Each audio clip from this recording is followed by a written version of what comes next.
по-моему, у нас освободилась комната. Добрый вечер. Скажите, пожалуйста, слышите ли вы меня? Жду ответа. Можно написать в чат, если вам не сложно. Мне бы хотелось понимать, не зря ли я здесь говорю.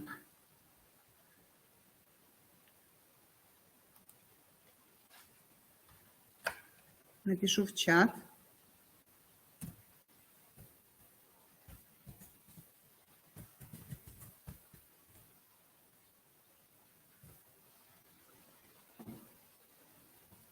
Уважаемые коллеги, откликнитесь, пожалуйста. Слышно, видно? Прекрасно. Всем ли слышно и видно? Слышно хорошо, замечательно. Я еще раз прошу прощения за такую непредвиденную задержку. К сожалению, техника, все это связано, и бывают небольшие накладки. Поскольку мы с вами уже немного задержались, я приступаю, наверное, к семинару, не будем дальше задерживаться и разглагольствовать. Итак, мы начинаем с вами наш семинар под названием «Анализ типичных ошибок ЕГЭ по английскому языку в 2021 году». Меня зовут Сковородникова Ольга Михайловна. Я являюсь учителем английского языка МБУ СОЖ Славус Кулом. По совместительству ежегодно являюсь основным экспертом Республиканской предметной комиссии по проверке развернутых ответов ЕГЭ. Ну и сегодня в рамках семинара мне бы хотелось остановиться на некоторых вопросах, а именно, хотелось бы рассмотреть вкратце, достаточно кратко, результаты ЕГЭ по Республике Коми в 2021 году по английскому языку. Наверное, львиную долю нашего времени займет как раз разбор типичных ошибок в КИМах, которые допускали наши участники в КИМах ЕГЭ в этом году. И вкратце коснемся той демоверсии, которую предлагает нам ФИПИ, КИМ ЕГЭ 2022. Итак, обратите внимание, пожалуйста, на таблицу. В 2021 году в ЕГЭ по английскому языку приняли участие, по Республике Коми, опять же, приняли участие 501 человек, что составило 10,65% от общей доли участников ЕГЭ, от общего количества участников ЕГЭ по республике. Ну и мы можем по таблице сделать вывод, что ежегодно количество участников, выбирающих английский язык для прохождения итоговой аттестации, растет, что, наверное, означает, что наши выпускники, современные школьники, среди современных школьников английский язык является достаточно популярным предметом, востребованным, и, наверное, многие выпускники планируют связать свою дальнейшую жизнь с иностранными языками. Что касается доли участников ЕГЭ, то они отличаются, довольно существенно порой отличаются от муниципалитета к муниципалитету. Ну и, как и в предыдущие годы, наибольшее количество участников нам дают муниципальные округи городов Сыктывкар, Ухта и Воркута. Хотелось бы обратить ваше внимание на непосредственно результаты, то есть качество выступления наших выпускников на едином государственном экзамене по английскому языку в 2021 году. На диаграмме вы видите распределение тестовых баллов участников ЕГЭ. Ну и что можно сказать об этих результатах? На самом деле достаточно неплохо наши выпускники сдают английский язык. Обратите внимание на большую долю количества участников, 130, да, от 80 до 89 баллов набрали 130 выпускников из 501, 67 выпускников преодолели 90-бальный порог. К сожалению, в этом году не было у нас 100-бальников, но меня, вот, например, лично радует даже та цифра: 117 участников, которые набрали от 70 до 79 баллов. На мой взгляд, это достаточно неплохой результат, и действительно нужно очень постараться, чтобы получить такие баллы. Однако, несмотря на высокие баллы, у нас, как и в прошлом году, впрочем-то, были участники, которые, к сожалению, не справились с заданиями ЕГЭ, их было двое, то есть не смогли преодолеть минимальный порог. столько же участников, двое выпускников не справились с заданиями ЕГЭ в 2020 году, тогда как в 2019 году таких участников было 5. Ну, вот наблюдается некая такая стабильность, наверное, не очень хорошо говорить о том, что стабильно, да, в данном плане у нас результаты. Хотелось бы, конечно, чтобы наши выпускники были успешны и справлялись с заданиями ЕГЭ, чтобы не было у нас вот таких вот результатов. Обратите, пожалуйста, внимание на средний балл по Республике Коми. В 2021 году средний балл составил 71,92. Тут, опять же, наблюдается некая такая стабильность в течение последних 3 лет. Неплохой результат, в принципе, но меня лично радует то, что на уровне Российской Федерации Республика Коми выглядит достаточно тоже неплохо. Средний балл по России составляет 72,2. Далее, на что бы хотелось обратить внимание, посмотрите, пожалуйста, сколько у нас высокобальников. В 2021 году количество высокобальников составило 36,53%. 183 человека сдали английский язык, то есть набрали количество баллов от 81 до 99. И обратите внимание, насколько увеличилось количество высокобальников по сравнению с прошлыми годами. Я думаю, что это говорит в первую очередь о серьезности отношения наших выпускников к единому государственному экзамену. Ну и, наверное, возможно, это говорит о том, что мы с вами, учителя, которые готовим выпускников к экзамену, тоже движемся наверняка в правильном направлении. Хотелось бы, чтобы так было и дальше. Тем не менее, несмотря на все эти результаты, которые достаточно неплохи, всегда остается почва для размышлений, всегда есть над чем работать. И мне хотелось бы сейчас не задерживаться долго на результатах, на цифрах и на данных, и перейти непосредственно к разбору тех ошибок, которые допускали участники экзамена в Республике Коми в 2021 году. Если у вас будут вопросы какие-то по статистическим данным, вы, пожалуйста, обращайтесь, задавайте вопросы, потому что здесь информация представлена достаточно кратко. Я потом укажу попозже документы, в которых можно найти более подробную информацию. Поэтому, то есть, все это можно узнать более подробно. Итак, КИМ ЕГЭ 2021. В общем-то, как уже многие годы, не менялся, то есть его структура не менялась.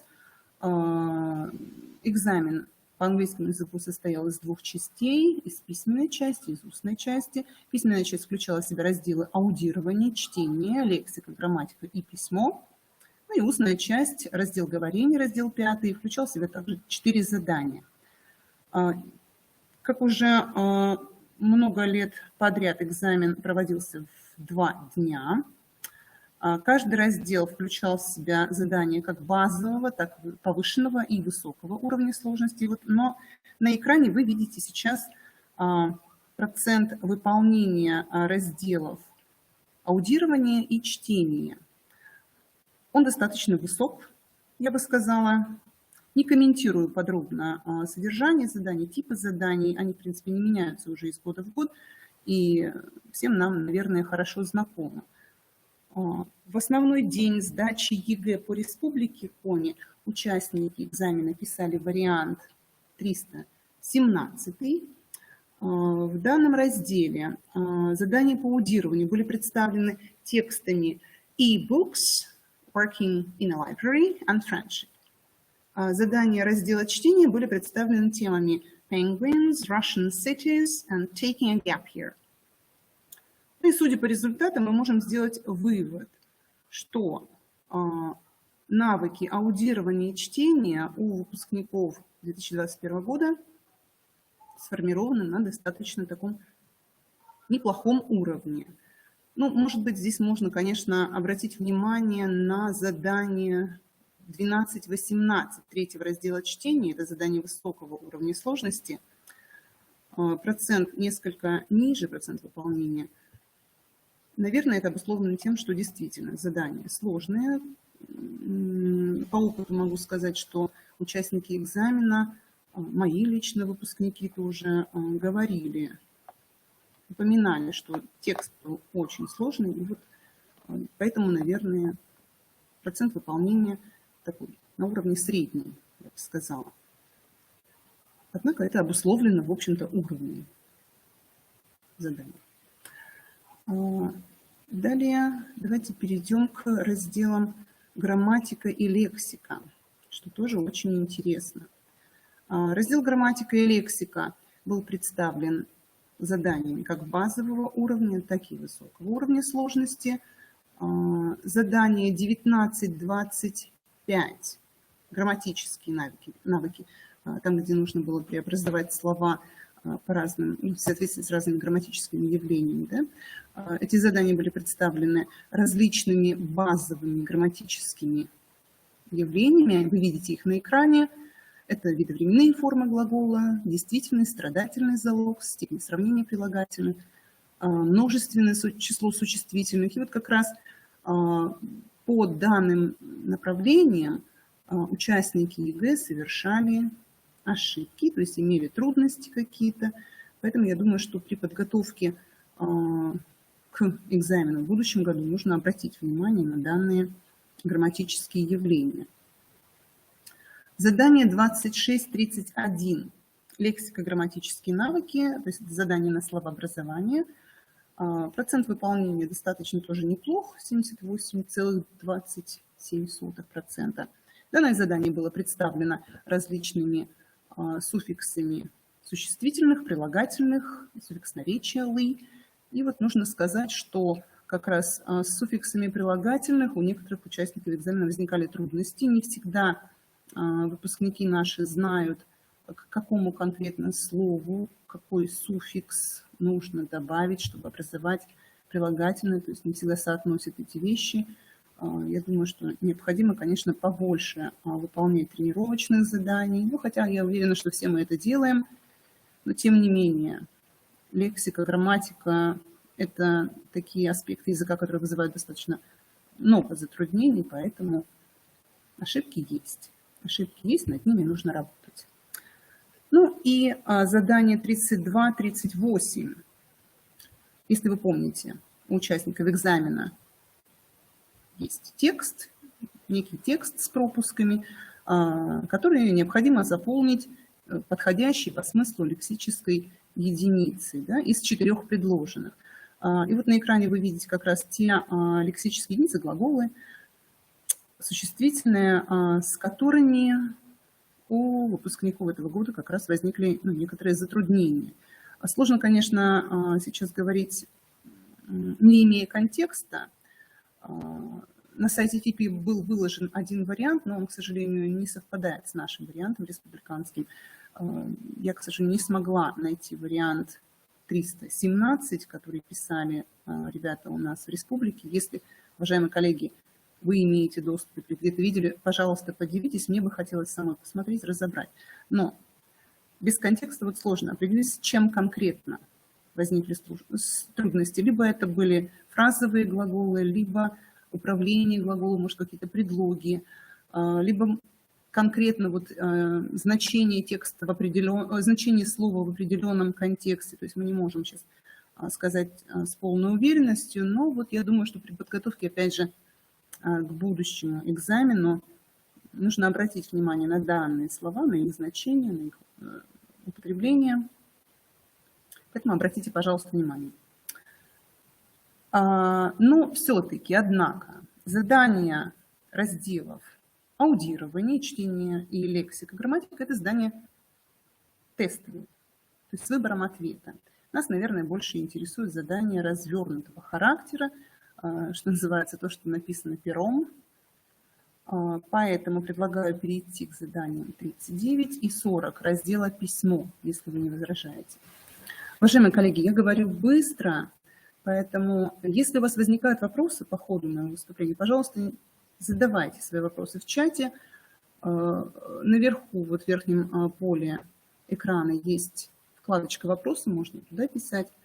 Поэтому не стесняйтесь, пожалуйста, постараюсь ответить. Итак, раздел «Письмо».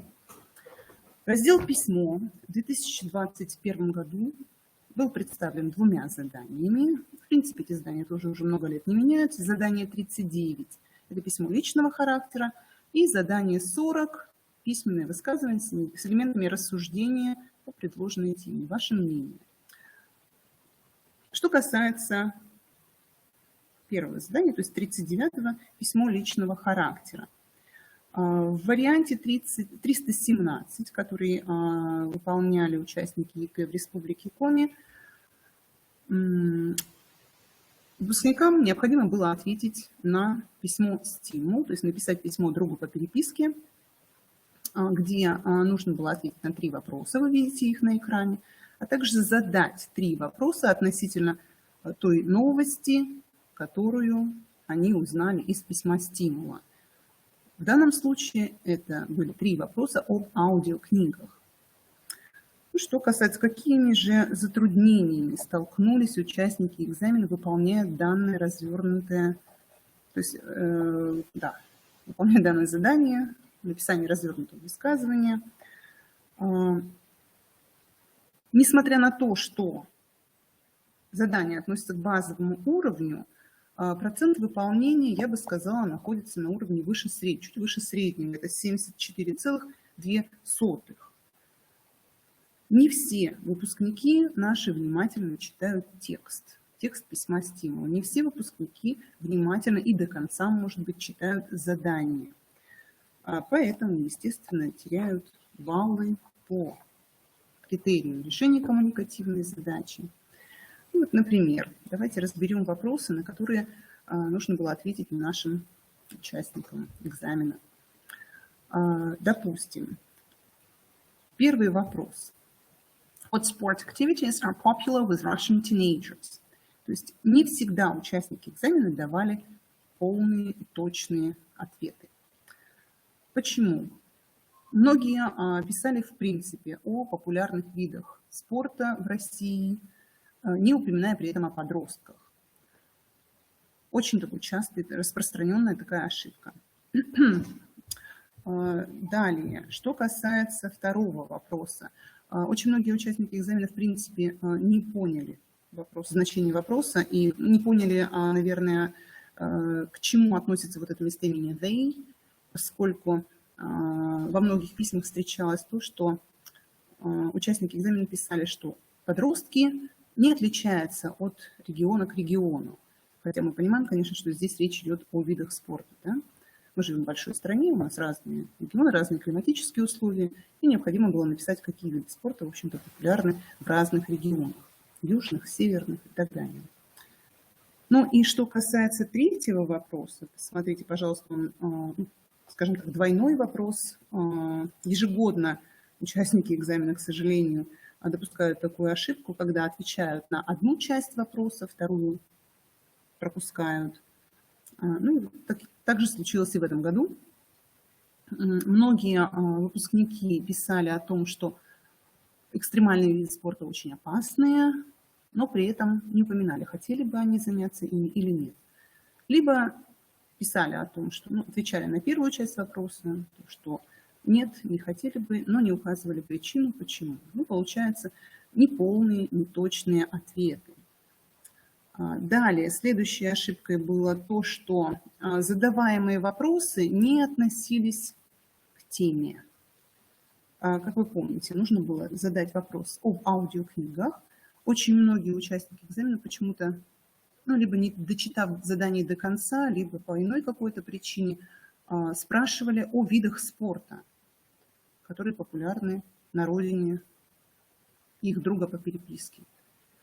Ежегодно, опять же, по первому критерию встречаются такие ошибки, как отсутствие ссылки на предыдущие контакты, отсутствие благодарности, не пишут участники экзамена надежду на последующие контакты. Мы с вами все прекрасно знаем, что по критериям оценивания, по развернутой схеме оценивания данные вещи, данные аспекты просто необходимы, поскольку именно за каждый пункт отдельный плюс. Да? Вот. Ну, и еще встречались, опять же, по первому критерию стилистические ошибки, подпись не соответствовала стилю. Your friend, Mike, допустим, очень по-разному дети пишут подпись. По критерию второму, организация текста, часто встречались логические ошибки и ошибки в употреблении средств логической связи. Что касается средств логической связи, даже такие базовые слова, как because, anyway, that's why, встречалось неправильное употребление этих слов. Логические ошибки были разные, то есть во многом зависело от контекста, но мне вот запомнилась одна очень интересная. Не вынесла ее на экран, постарайтесь, пожалуйста, на слух как-то, даже где-то у меня записано здесь. Ага. Thanks for your letter. I'm so happy to get it again. Спасибо тебе за твое письмо. Я так счастлив его снова получить. Вопрос, который раз вы получаете одно и то же письмо. Но здесь, конечно, уместнее было, наверное, написать «Я снова рад получить от тебя новости», «Я снова рад услышать о тебе». Но не получить его, вот это вот it пресловутое, очень часто, конечно, становится логической ошибкой, потому что не всегда наши выпускники четко понимают, думают, задумываются, что они пишут. I'm happy to get it again. Это то, что касается критерия второго. По критерию второму можно еще отметить такие ошибки, как неполная дата написания, неполно. Имеется в виду, что не всегда почему-то выпускники пишут год, то есть число, месяц, а год не указан. Либо отсутствует адрес, либо адрес написан неправильно. То есть это тоже приводит к тому, что по второму критерию участники экзамена получают неполный балл. Это то, что касается задания 39-го. Я вижу здесь комментарий, в следующем году будет написание электронного письма. Да, будет, скорее всего, потому что мы знаем с вами, что до сих пор, до 30 сентября проходит общественное слушание, общественное обсуждение предложенных демоверсий КИМ. Да, будет написание электронного письма по предложению ФИПИ. Я попозже подробнее остановлюсь на этом. Сейчас давайте продолжим как раз разбор ошибок наших выпускников. Итак, следующее задание, развернутое задание, это письменное высказывание с элементами рассуждения вашим мнением. В 2021 году данное задание было представлено двумя темами. Уже не первый год участникам экзамена предлагается 2 темы, то есть на выбор. Обе темы достаточно близки, мне кажется, современным подросткам, близки их жизненному опыту. И тем не менее, с каждой из этих тем были трудности. Что касается первой темы, сложностью здесь стало то, что немногие участники экзамена смогли найти достаточно аргументов, контраргументов, ну и вообще по разным аспектам. Наверное, это пошло от того, что некоторые выпускники неправильно поняли значение словосочетания understanding parents. То есть поняли его так, как должны ли подростки понимать своих родителей. To be happy, a teenager needs understanding parents. Needs. Должны ли подростки понимать родителей? Очень хорошо было видно, что именно так понята тема. Ну и, соответственно, очень сложно было подобрать к данному утверждению противоположную точку зрения, противоположное мнение. Ну, получается, не должны, что ли. Ну и, соответственно, сложно было найти аргументы в пользу той или иной точки зрения. Поэтому, естественно, баллы были либо невысокими, либо даже сводились к нулю. По второй теме books are still a better source of information than the internet. Многие участники экзамена писали о достоинствах и недостатках книг, либо, наоборот, писали о плюсах-минусах интернета, и вот в выводе уже, допустим, где-то в заключении появлялось какое-то упоминание о книгах. То есть либо утверждение было не понято, либо в принципе учащийся не знал, ну, что написать по данной теме, хотя, по-моему, тема достаточно проста. Но тем не менее. Эти недочеты как раз привели к тому, что многие аспекты по критерию решения коммуникативной задачи были либо неполными, либо неточными, либо они отсутствовали, ну, и привели к снижению баллов, порой существенному снижению баллов. И несмотря на улучшение в целом тестового балла по Республике Коми, нужно сказать, что средний балл по непосредственно заданию 40 в Республике в этом году снизился по сравнению с прошлым годом на 5%. Итак, каковы же типичные ошибки, которые допускали у нас участники ЕГЭ в задании 40? Предлагаю рассмотреть их по критериям. Так, первый критерий – это решение коммуникативной задачи. Во-первых, первый недочет и первая ошибка существенная – это то, что участники экзамена во вступлении не указывали на противоречивый характер проблемы, лишь перефразировав само утверждение. То есть мы помним, если по развернутой схеме оценивания, если вы понимаете, о чем я говорю, у нас разные слушатели присутствуют, в развернутой схеме оценивания четко прописано по первому аспекту, что необходимо перефразировать тему и указать ее проблемный характер. То есть то, что утверждение оно у нас неоднозначно. Далее. Были такие ошибки, когда вместо вступления участники экзамена просто списывали дословно предложенную тему. Порой, просто добавляя в начале два слова, some people, или три слова, some people say that, и переписывали тему. Но, естественно, тема не перефразирована, проблемный характер не указан, да и более того, здесь еще будет ошибка у нас по структурному оформлению, то есть абзац состоит из одного предложения, тоже терялись баллы. Далее, что касается второго абзаца, там, где участнику экзамена необходимо озвучить свое мнение по данной проблеме и привести 2-3 аргумента в защиту своей позиции. Нечетко наши выпускники формулируют собственное мнение. То есть вроде оно как будто бы есть, но оно так завуалировано. И, то есть мы понимаем, что нужно четко прописать. Я считаю, я вернусь сюда, к предыдущему слайду, я считаю дословно, да, не дословно, конечно, перефразировать, что книги все-таки являются лучшим источником информации, чем интернет. То есть четко нужно обозначить свое мнение, что не всегда прослеживается в сочинениях наших выпускников.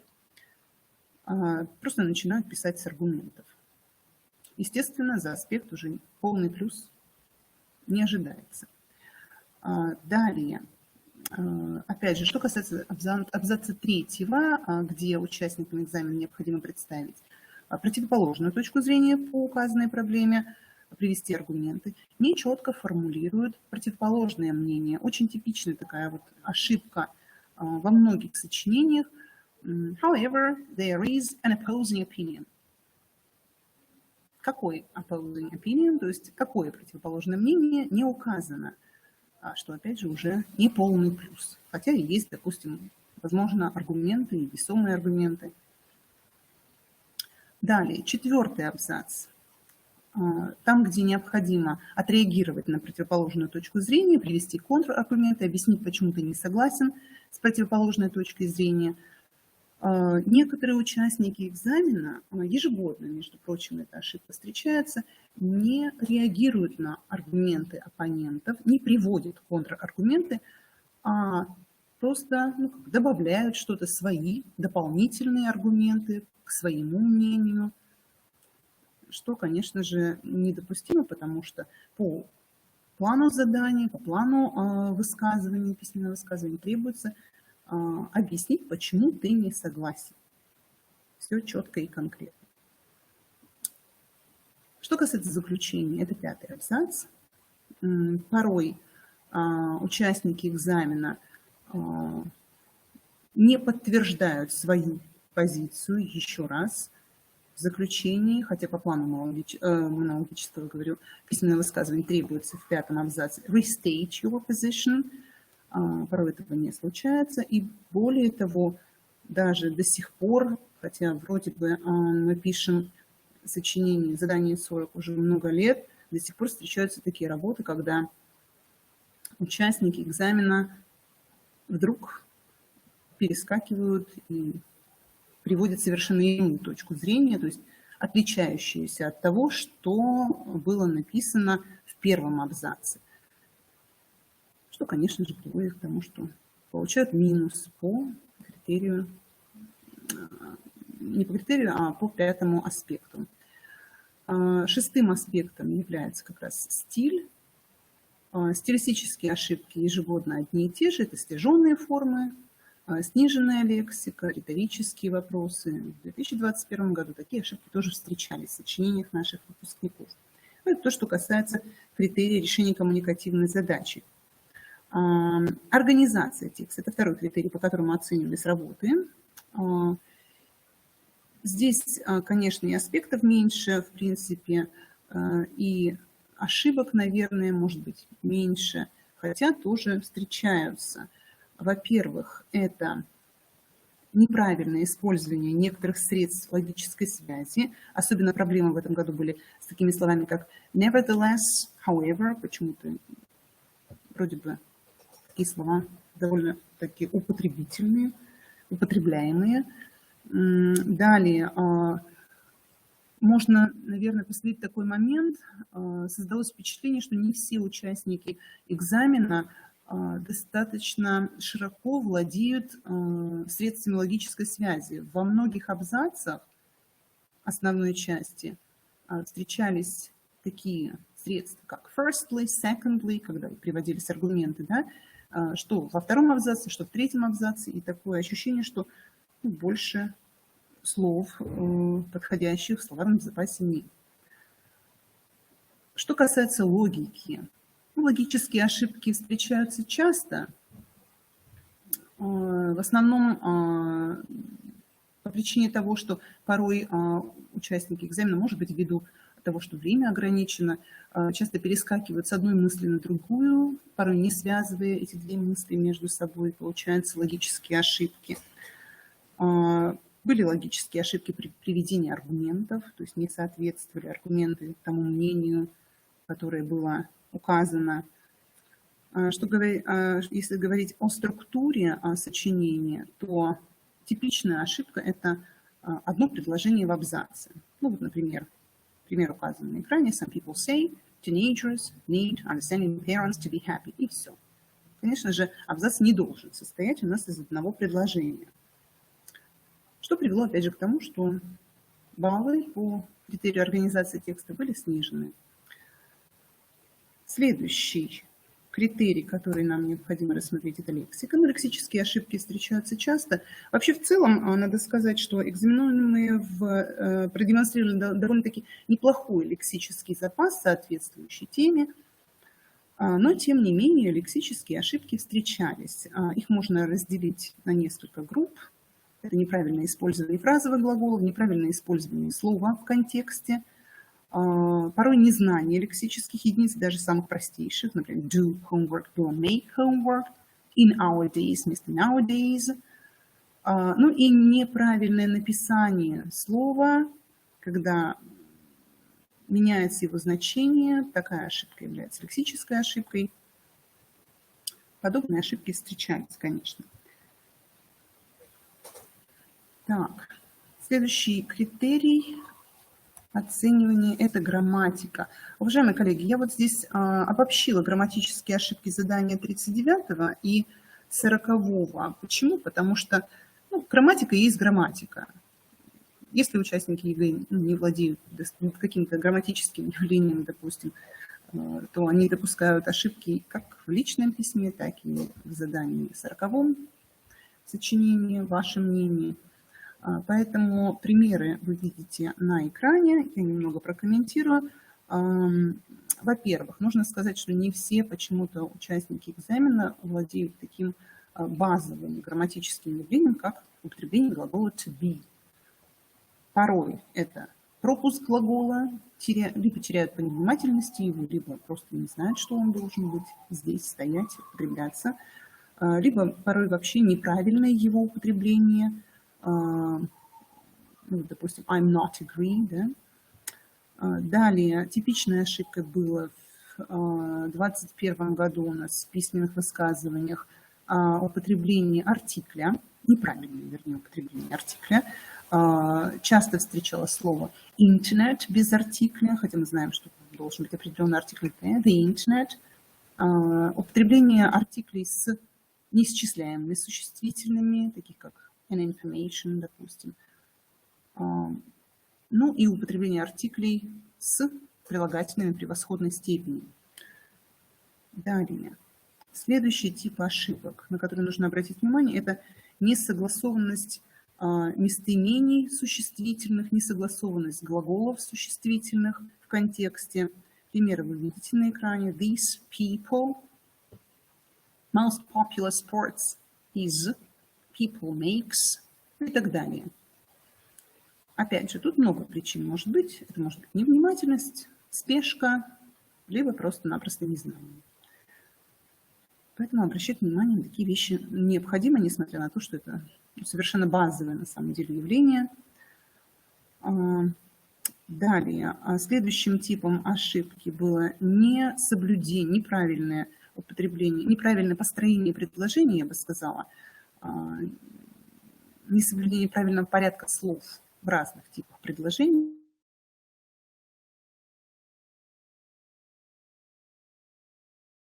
Вот один из них, пример вы видите. После глаголов want, like, would like, употребление видовременных форм глагола, причем в разных видовременных формах глагола были допущены ошибки. Некоторые примеры вы видите на экране.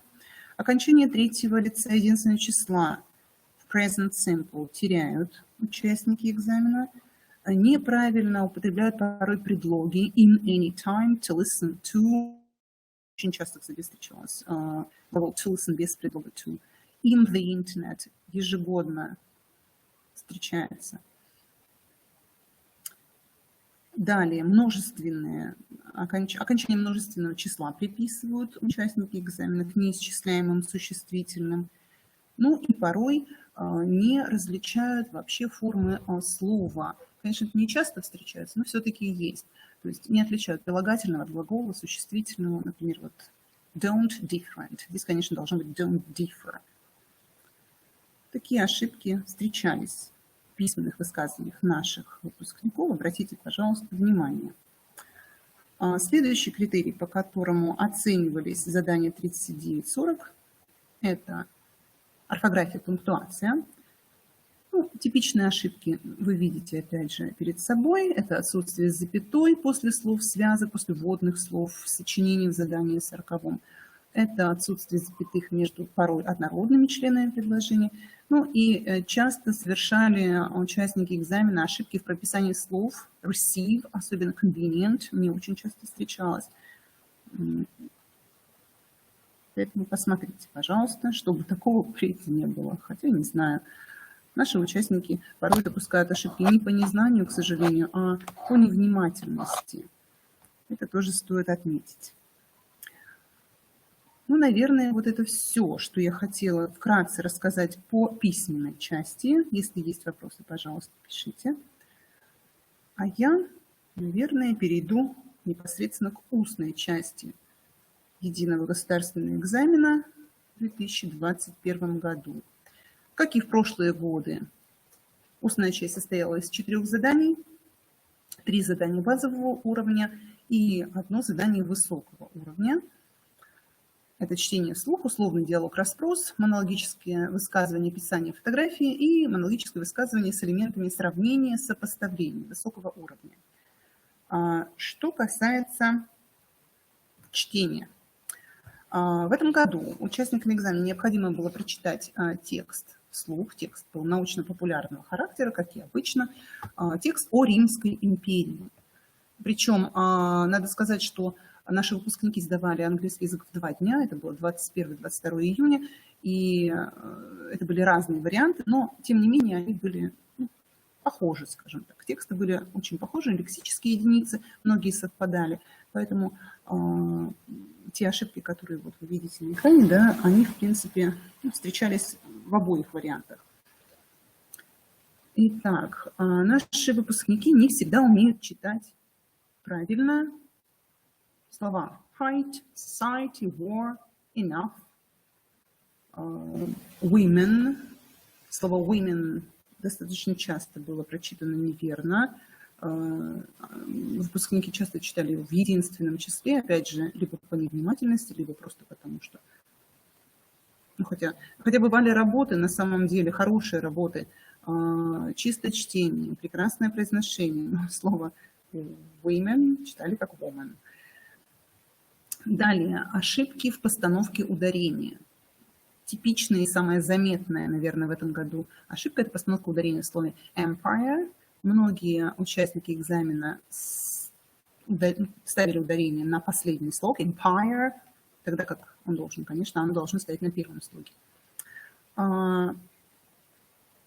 Неправильно делят на синтагмы длинные предложения наши выпускники. Вот конкретный пример из одного из вариантов. Prisoners of war were made slaves, and any children slaves had were also slaves. Не смогли многие ребята поставить здесь правильное логическое ударение. Ну и, как всегда, наверное, в устной части встречаются такие фонетические ошибки, как произношение межзубных звуков, губного «р». То есть это те звуки, которые отсутствуют в нашем родном языке. Порой испытывают участники экзамена, конечно, трудности с ними, хотя над этим надо работать. Это то, что касается первого задания. Второе задание – условный диалог-расспрос. Участникам экзамена в этом году необходимо было задать 5 вопросов о ветеринарной клинике. 5 вопросов по объявлению. Было 5 опций, вы видите их на экране. Необходимо было спросить о местоположении клиники, operation hours, kinds of animals treated, if home visits are possible, distance. Надо сказать, что, конечно, в целом участники экзамена справляются с данным видом задания, оно не такое сложное, относится к базовому уровню, но тем не менее совершают допускают и грамматические ошибки, и, наверное, я бы сказала, логические ошибки некие, то есть не понимая коммуникативную задачу, задают не совсем нужные вопросы. Ну вот, например, location, да? Where is the location of the vet clinic? Здесь, конечно, должно быть what. What is the location, либо where is the vet clinic located? Очень часто в этом году встречалась ошибка, вот вы видите ее, опять же, во втором вопросе, употребление неопределенного артикля перед словом that clinic. Мы звоним по объявлению, мы понимаем, о какой клинике идет речь, и, естественно, здесь предполагается артикль определенный. Where is that clinic located? Непонятно, о какой клинике идет речь. Получается, участник экзамена просто-напросто не понимает коммуникативную задачу. Вопрос не засчитывался. Многие участники экзамена не поняли опцию operation hours. Речь идет о часах работы. Многие поняли ее как то есть часы, время операции, когда проводится операция. Ну и, соответственно, задавали определенные вот соответствующие вопросы, в общем-то. What time does operation last? Естественно, вопрос не засчитывался. Kinds of animals treated. Также были ошибки грамматические. What kinds of animals treated? То есть отсутствует глагол. В страдательном залоге глагол to be, are treated. Да? Повтор глагола to be часто встречался, то есть несколько раз. What are kinds of animals are treated? Далее, по опции if home visits are possible. Очень интересный вопрос. Can you visit me at home? Были такие вопросы. Ну, конечно же, мы понимаем, что если это ветеринарная клиника, то посещать будут не вас, а вашего питомца, скорее всего, да? Поэтому здесь опять идет непонимание коммуникативной задачи, соответственно, вопрос не считается, не засчитывается, участник получает минус. И еще одна такая типичная ошибка во многих ответах – это слово discounts. Часто ставили не туда ударение участники экзамена, на последний слог discounts, что является глаголом, а поскольку это глагол, то это грамматическая ошибка. Are there discounts available? Считалось как за грамматическую ошибку, и участники теряли баллы. И здесь тоже. Далее, что касается третьего задания устной части, это монолог, монологическое высказывание, описание фотографий. Условно, по легенде, фотографии из твоего фотоальбома. Какие ошибки допускали участники экзамена здесь? Надо сказать, что по критерию 1, типичными ошибками можно назвать вот здесь как раз неполно, неточно раскрытые аспекты, неполно, неточно раскрытые пункты плана. Особенно это касается первого пункта плана, там, где необходимо сказать, где и когда была сделана фотография. Порой говорили «когда», но не упоминали «где» и наоборот. И, соответственно, плюс-минус. В некоторых аспектах, в некоторых работах, вернее, по аспекту 5 отсутствовала адресность. Если вы помните, why you decided to show the photo to your friend, звучит аспект. Отсутствие адресности, то есть, получается, участники экзамена отвечали I decided to show the photo to my friend, хотя, получается, ну, как бы по легенде мы говорим со своим другом, мы показываем ему фотографию, мы описываем его фотографию, и вопрос, какому там еще friend, я решил показать эту фотографию. Да? Минус. Отсутствие вступительной и заключительной фразы. Ну, порой, конечно, отсутствовала заключительная фраза по причине того, что просто-напросто участники экзамена не успевали по времени уложиться. 2 минуты, и запись обрывалась. Но были такие работы, когда, в общем-то, высказывание было завершено, ну, полное, во всяком случае, явно было видно, что участник закончил, но заключительную фразу не произнес, либо не было вступительной фразы к монологу. Встречались логические ошибки, были необоснованные паузы. Наверное, данные вот моменты, данные ошибки являются типичными и повторяются ежегодно, из года в год. Над этим необходимо, конечно, работать. Далее, четвертое задание. Четвертое задание относится к заданиям высокого уровня сложности. Это еще один монолог. Участникам экзамена необходимо было сравнить и сопоставить 2 предложенные фотографии, тематически схожие, но все-таки имеющие некоторые отличия. Опять же, неполно, не точно раскрывают пункты плана. Участники экзамена пункты плана. План обычно представлен у них на экране, то есть все перед глазами, но либо, опять же, в спешке, либо потому что, то есть очень сложно собраться, может быть, нечетко раскрывают аспекты. Далее, если вы помните, по первому аспекту необходимо дать краткое описание фотографий, обеих фотографий, и упомянуть, то есть, что происходит и где это происходит. Action, location. Типичной ошибкой было то, что не везде упоминали о местоположении людей, которые изображены на фотографии. Ну и, соответственно, аспект считается тоже выполненным не полностью. Часто встречались повторы идей. В первом аспекте, когда говорили участники экзамена о том, что на картине изображен мужчина, читающий газету, на второй фотографии изображены студенты, которые смотрят в свои телефоны. И далее, по мере того, как описывали фотографии, сравнивали, сопоставляли, вот как раз при сопоставлении, при сравнении, повторяли те же самые идеи, не добавляя ничего нового, что говорит о том, что идей нет. Возможно, словарный запас ограничен был. Ну и получается, опять же, аспекты были выполнены не полностью. Далее, такая же ошибка, что и в задании 3, отсутствие вступительной и заключительной фразы. Что касается заключительной фразы, очень часто участники экзамена, прошу прощения, что касается вступительной фразы, потому что именно в вступительной фразе был такой глагол contrast, часто употребляли его неправильно, то есть ставили, вернее, ударение не туда, получилось contrast, получалось существительное, была грамматическая ошибка, но это, наверное, более к грамматике относится. Так, далее давайте посмотрим. Это все, что касается решения коммуникативной задачи. Типичные ошибки грамматические в заданиях в обоих монологах следующие. Ну, во-первых, неправильное использование предлогов on this picture, допустим, looking on nature, in school.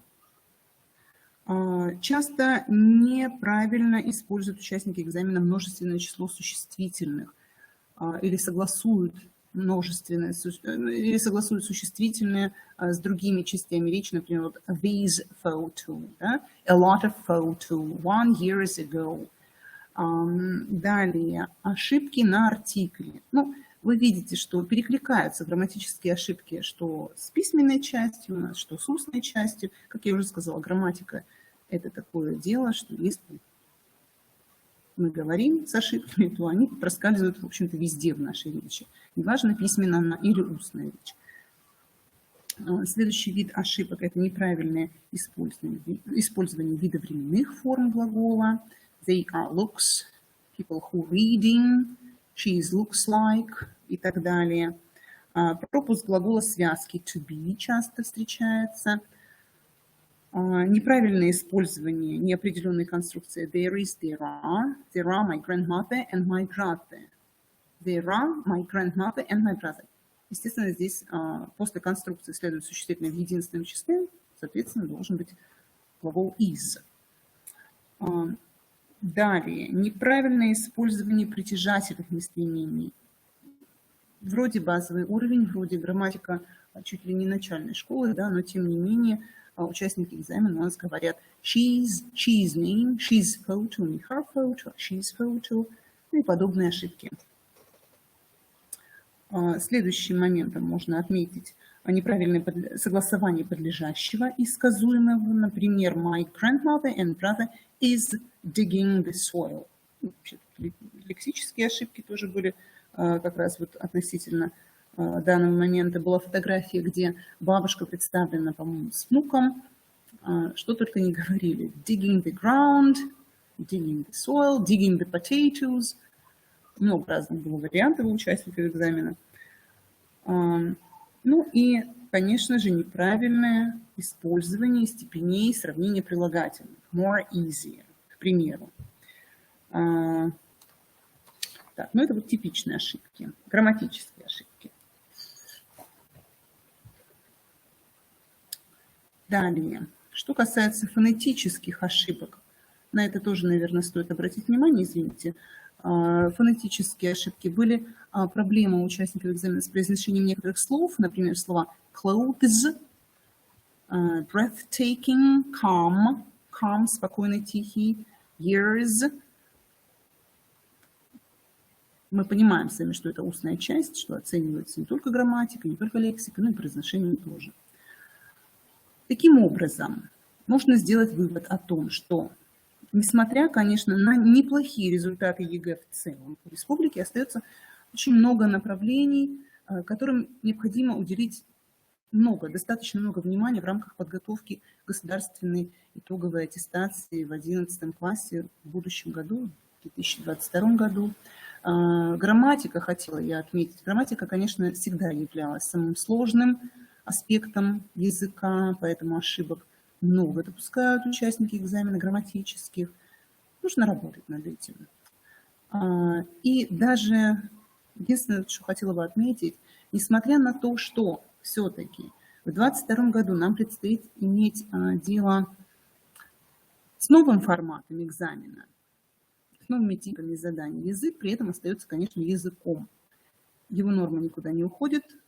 Лексика, грамматика остается, виды речевой деятельности, говорение, чтение, письмо, все остается на месте. Мы должны учить детей языку и создать, наверное, все условия по возможности, чтобы наши выпускники были успешны на экзамене, чтобы не имели затруднений по всем этим аспектам. Очень долго говорила об ошибках. Регламент у нас подходит к концу, поэтому, если есть вопросы, пожалуйста, пишите, а я перейду и очень кратко остановлюсь на демо-версии КИМ ЕГЭ 2022. Это последний вопрос нашего сегодняшнего семинара. Надо сказать, что уже упоминала, до конца сентября, до 30 сентября проходит общественное обсуждение новых демоверсий, новой демоверсии КИМ ЕГЭ-22. Все мы можем, конечно, принять участие в этом общественном обсуждении. На ФИПИ есть ссылка, по которой можно обратиться, написать своими предложениями, со своими вопросами, комментариями, умеренной критикой, я думаю. Поэтому, пожалуйста, уважаемые коллеги, участвуйте. Все, кому интересно, все, кто заинтересован, все, кто неравнодушен. Итак, в 2022 году ФИПИ предлагает новый демонстрационный вариант, новый формат КИМ ЕГЭ,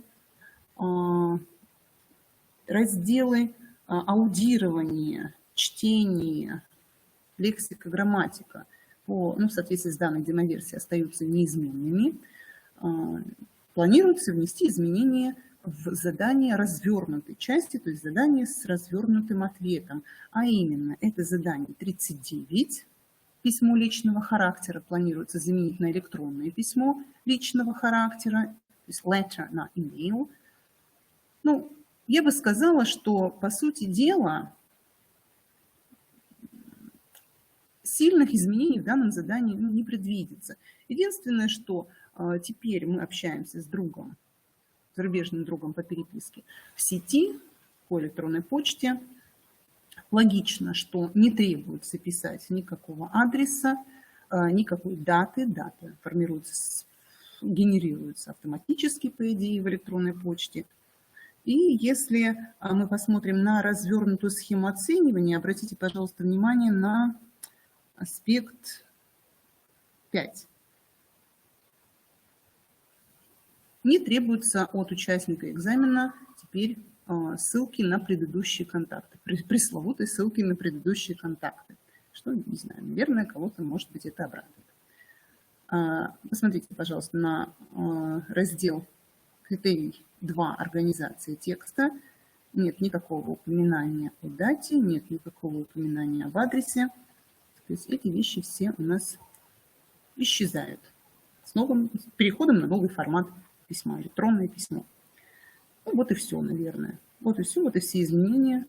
По сути дела, сам формат задания особо не меняется. Участнику экзамена также предстоит ответить на 3 вопроса своего друга по переписке, развернуто ответить, логично написать письменное высказывание, задать 3 вопроса относительно той новости, которую он узнал из письма стимула.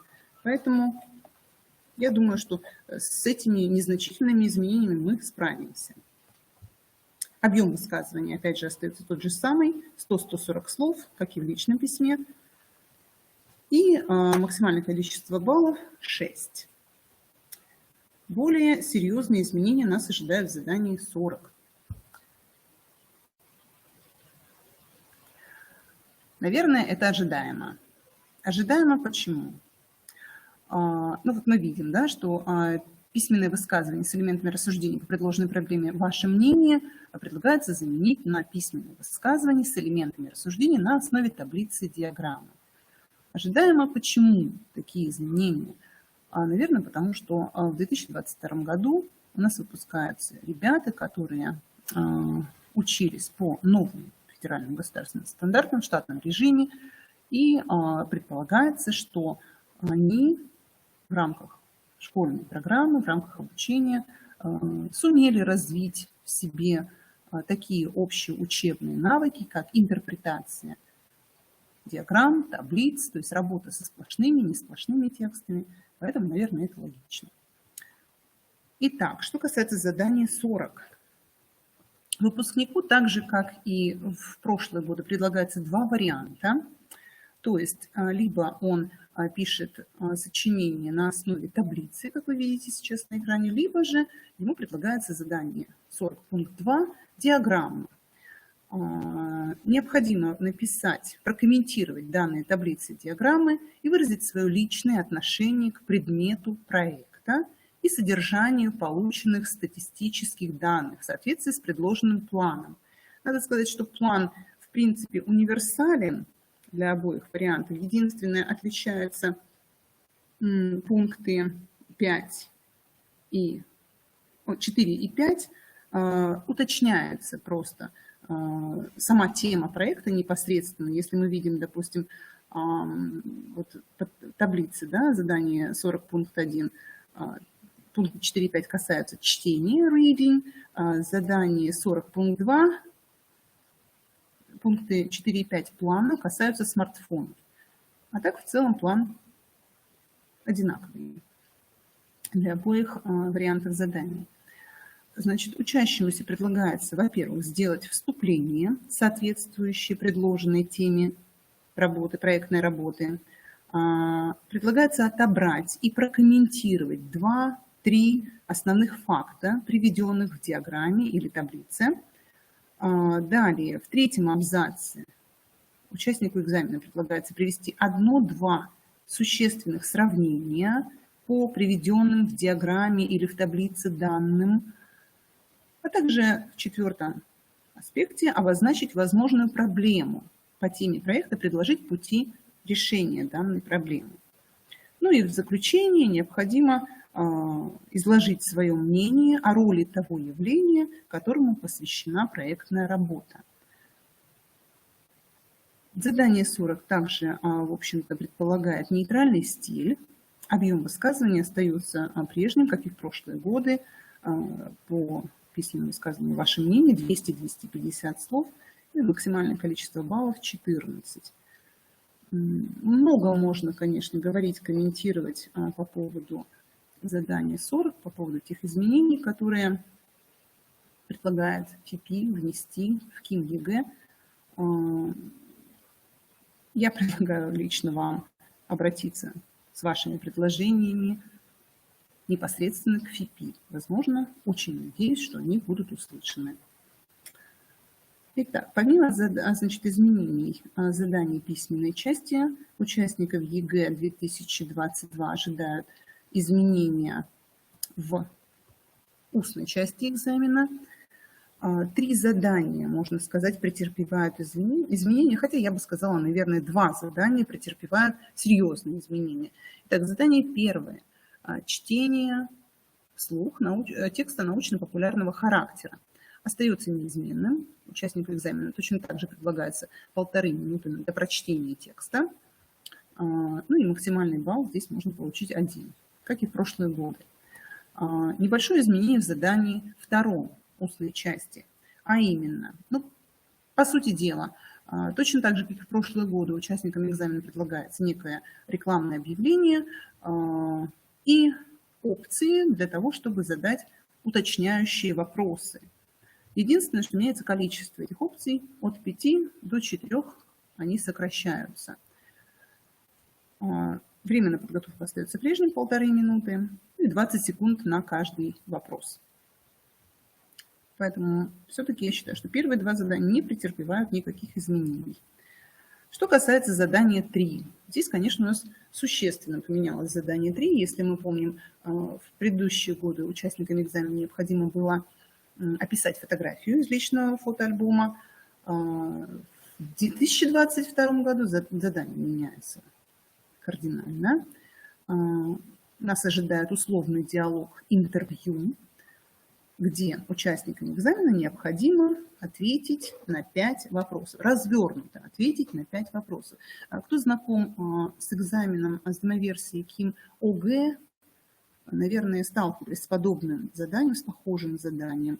9-классникам тоже необходимо во втором задании устной части ответить на вопросы, но там, в принципе, засчитывается один полный ответ, то есть в качестве даже одного полного предложения ответ всегда засчитывается.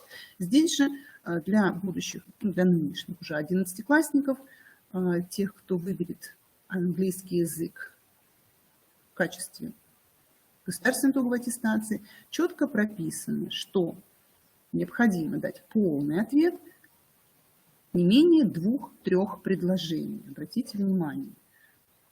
Время на ответ 40 секунд. Поэтому, в принципе, я считаю, что данное задание вполне даже можно выполнить без особых затруднений, если ребенок владеет навыками устной речи и аудирования. И самое интересное, наверное, это задание 4. Задание 4 высокого уровня сложности тоже меняется, хотя мы видим привычные 2 картинки с улыбающимися женщинами. В задании 4 предлагается проблемная тема для проектной работы. Ну, в данном случае это Life Without Gadgets. И 2 фотографии, выбор которых в качестве иллюстраций надо обосновать. Нужно выразить свое мнение по проблеме проектной работы. Время на подготовку задания 2,5 минуты. Может быть, конечно, здесь есть какие-то сходства с заданием 4, которое у нас было в прошлом году, хотя я лично так не считаю. Ну вот, give a brief description of the photos. Сама ситуация совершенно другая. Мы выбираем фотографии для иллюстрации своей проектной работы и желаем обсудить их со своим другом. План представлен. В демоверсии КИМ ЕГЭ даны четкие критерии, дана развернутая схема оценивания данных заданий, поэтому, конечно же, можно ознакомиться. Итак, посмотрите, пожалуйста, развернутая схема оценивания непосредственно. Да? По первому аспекту участникам ЕГЭ необходимо дать краткое описание фотографий. Далее необходимо отметить различия между этими фотографиями, указать достоинства и недостатки двух видов книг. То есть, видимо, проектная работа связана с книгами. Да? Объяснить, как эти фотографии иллюстрируют непосредственно проект, тему проекта, указанную в задании. Ну и автору необходимо представить свое мнение по теме проектной работы, предпочел ли бы он жизнь, допустим, без гаджетов и почему. То есть все конкретно по плану. Не забываем о том, что участнику необходимо сделать вступительное какое-то слово, то есть вступление должно быть к любому монологическому высказыванию. Высказывание должно иметь завершенный характер, то есть необходимо подобрать заключение. Ну и соблюдаем, опять же, логику, грамматику, лексику и все, что касается нашего языка. Так, уважаемые коллеги, ну вот это кратко, что я хотела сказать о демоверсии КИМ на 2022 год. Я думаю, что подробно об этом нужно будет говорить отдельно, когда будет все известно и когда Федеральный институт педагогических измерений даст четкие методические рекомендации. Данному вопросу будет посвящен, я думаю, еще один отдельный семинар. Ну, а что касается тех вопросов, которые были озвучены сегодня, мне бы хотелось обратить ваше внимание на некоторые документы, которые содержат более подробную информацию по сегодняшнему семинару. Вы можете к ним обратиться. Я думаю, что на данный момент нам пора завершать наш сегодняшний семинар. Немного мы вышли из регламента. Еще раз прошу извинить за небольшие технические неполадки, технические задержку. Очень надеюсь, что информация была полезна. Если есть вопросы, прошу, пожалуйста, готова ответить на них. Спасибо вам за внимание.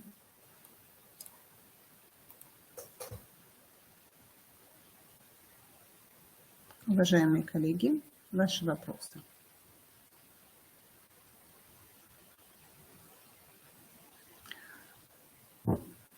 Пожалуйста, информация, конечно, была настолько подробная, насколько можно было уложить ее в регламент час. Я надеюсь, что она была полезна для вас. Спасибо вам за участие в семинаре.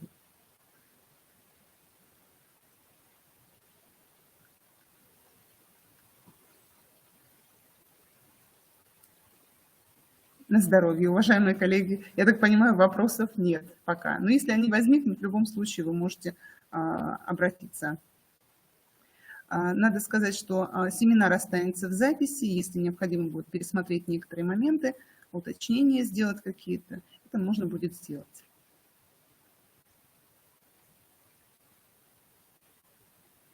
Но